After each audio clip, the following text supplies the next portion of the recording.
Today I wanted to discuss 5 of the major components of my most recent gravel bike build and give you the reasons behind why I went that route.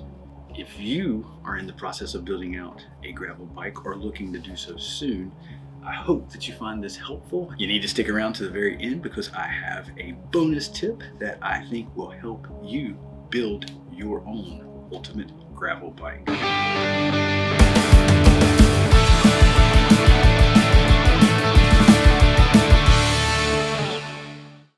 What's up and welcome back to T1E Adventures. 5 things that you need to consider when choosing the components for your next gravel bike build. I hope that you find at least one of these tips helpful. Let's just go ahead and dive right on in. So the first tip I would say is considering the correct frame for your style of riding. I went with the Y-Cycles R Plus titanium frame because I want to spend long days in the saddle. I want to do 85 to 100 miles mixed surface. This frame is going to offer up a little bit of comfort. It's going to give capabilities of basically hauling a little extra with extra mounts that it has and things like that. If you are on a budget, titanium probably isn't going to be your best friend. Steel, the next best thing probably, and a little bit cheaper, and aluminum. Tip number 2, I will say is probably like when you're looking to build out your ultimate gravel bike, good wheel set. It's something that's gonna, be a little on the stiff side to give you a little bit of stability. Something that definitely has the capabilities of delivering power easily and kind of, if you can find it, a little bit on the lightweight side. I chose the Industry 9, the CXGR 245s, the 24.5 inner, the millimeter inner width on the rim itself helps balloon those tires out just a little bit more, but fairly light for what they are. Once again, not the cheapest thing out there. Fit my budget, so I went that route. I'm sure you can find some comparable wheels out there that will fit your budget if that's what you're looking for. The i9s, this is my 3rd set, and I absolutely love these wheels. Also, I think a little bit of that bling factor when you can get them in various colors, like the pink that I have here. All right, 3rd component, tip number 3, handlebar choice was something that I considered greatly when I was building out this gravel bike. I went with the Salsa Cal Chippers. They have 20, I believe it's 26 degree flare.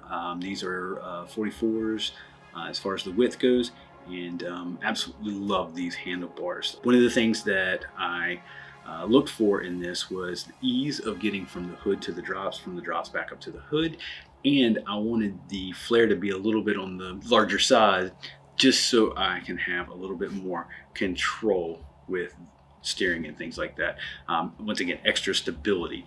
When you're descending 8, 9, 10 miles of gravel, fatigue can set in, and it's nice to have a little bit more of that stability and controllability by having a wider handlebar or a wider stance on the handlebar. All right, so tip number 4 is a combination of components all into one, but drivetrain. Drivetrain, I think, is something that you definitely have to keep in mind. Are you going to be on flats a lot? Are you going to be climbing a lot? What kind of gravel roads do you see yourself on? Are you going to be doing like gravelly greenways with a little bit of climbing? Rail to trails are another, you don't see past 2-3% grades. Do you need really easy gears to do climbing if you're going to be doing that kind of stuff? I, on the other hand, do a little bit of that, as well as a lot of 8 mile, 10 mile, 12 mile climbs in Western North Carolina and the Pisgah National Forest and things like that. So I went with something that was a little bit more climbing. I did SRAM, SRAM Force, shifters, brakes, and a Force rear derailleur that's Axis. And also it's their Explorer line. So it will work with a 10 to 44 tooth cassette, 12 speed. And I went with a rival version of that cassette. Cheap old 12-speed SRAM chain that is being powered by the 42-tooth Wolf Tooth chainring, and that is mated up to a beautiful Cane Creek EE Wing titanium crankset.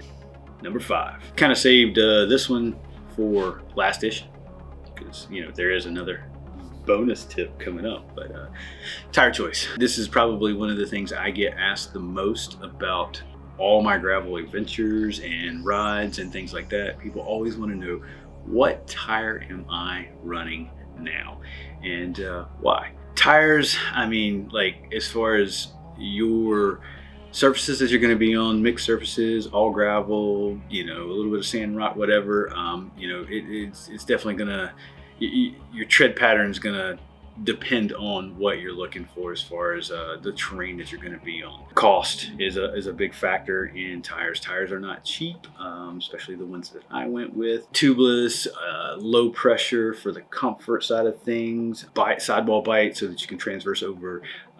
You know, if you're on double track, you got that hump in the middle, you know, you're going to hit some chunky stuff. You want that grip and everything. So my choice was the Rene Ayres. I went with the Oracle Ridge 48 by 700C.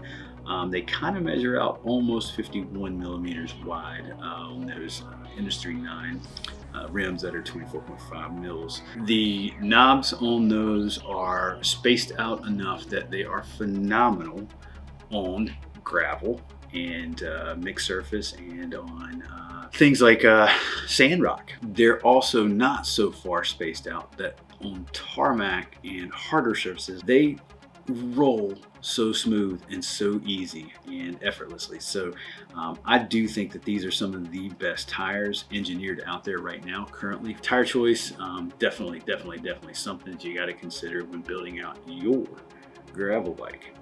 All right, time for that bonus tip. So it's not necessarily a component, but more or less about tools. So number 6 is make sure you're using the correct tool for the job at hand. The correct tool makes the job easier. Get the tools that you need.